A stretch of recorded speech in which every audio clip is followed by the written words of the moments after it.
Broiler মুরগি একই সিস্টেমে খেতে খেতে একদম বোর হয়ে গিয়েছেন, চলেন আজকে নতুনভাবে ট্রাই করে দেখি কেমন হয় রান্নাটা।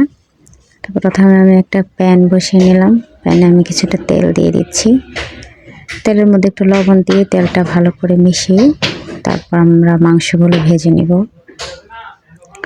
মাংসগুলো ভাজা খুব বেশি ভাজবো না, যারা মশলা ঢোকে ওইভাবে। তো এখানে আমি কিছু টমেটো অ্যাড করে দিচ্ছি। টমেটোগুলো আমি একটু ভাপিয়ে উপরের ছালটা যে হয় না পাতলা আবরণটা, ওইটা তুলে নিলাম আর কি। তো টমেটোগুলো ভালো করে মিশিয়ে এখানে দিয়ে দেবো কাঁচামরিচ ফালি। যে যেরকম ঝাল খান সেভাবে কাঁচামরিচ অ্যাড করে নেবেন। তো আমি একে একে সব মশলা দিয়ে দিব এখানে। তো আমি একটু মরিচ গুঁড়া দিয়ে দিলাম, অল্প একটু মরিচ গুঁড়া অ্যাড করেন। আপনারা যে ঝাল খান তারা একটু ঝাল বাড়িয়ে দিতে পারেন, আমরা বেশি একটা ঝাল খেতে পছন্দ করি না। তো এখানে দিয়ে দিলাম গরম মশলা যেগুলো বলে লং, এলাচ। তারপরে দিয়ে দিলাম আদা বাটা, রসুন বাটা। সব মশলা দেওয়া হয়ে গেলে একসাথে আমরা মিশিয়ে নিব। মশলাগুলো মিশিয়ে নিলাম। দেখেন লোকটা কত জুসি আর ইয়াম্মি। তো আমি ঢেকে দিয়ে আর একটু রান্না করে নিব। তো মজার একটা ঘ্রাণ বের হইতেছিল না, এই লোকটা। আমি ঢাকনা তুলে আবারও এটাকে নেড়ে দিব।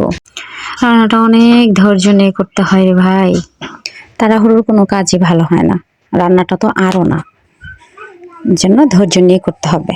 তো আমি দিয়ে দেব পেঁয়াজ কুচি। আপনারা দেখেছেন তখন কিন্তু পেঁয়াজ কুচি অ্যাড করে নাই, হলুদ অ্যাড করে নাই। এখন আমি হলুদটা দিয়ে দিব এখানে। এই মশলাগুলো পরে দিয়ে দিব। আর দিয়ে দিব অল্প জিরা গুঁড়া আর অল্প একটু ধনিয়া গুঁড়া। সবগুলো মশলা একসাথে মিশিয়ে তারপর আমি এইখানে, যদিও রান্নাটায় পানি দিতে হয় না রান্নাটায়, কিন্তু আমি এখানে আমার মনে হচ্ছে যে অল্প একটু পানি দিতে হবে, তাই আমি অল্প একটু পানি দিব আর কি, বেশি না, জাস্ট অল্প, যেন আমার নিচে লেগে না যায়, পুরো পোড়া ভাবটা যেন তরকারিতে না আসে। এই জন্য অল্প একটু পানি দিয়ে পানিটা হাই হিটে জাল করে আমি শুকিয়ে নিব। তো পানিটা দেখেন একদম শুকিয়ে গিয়েছে। এখন আমাদের মেইন উপকরণ অ্যাড করে দিব। আমাদের তরকারির যে আসল, মানে এই কারাহাই চিকেন বলে এটাকে, এটার যে মেইন উপকরণটা সেটা হচ্ছে টক দই।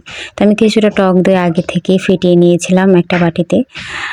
এখানে চুলার আঁচটা কিন্তু আমি আবার লো করে দিয়েছি। আমি ঢেকে দিয়ে আবার একটু রান্না করে তারপর আপনাদেরকে দেখাচ্ছি।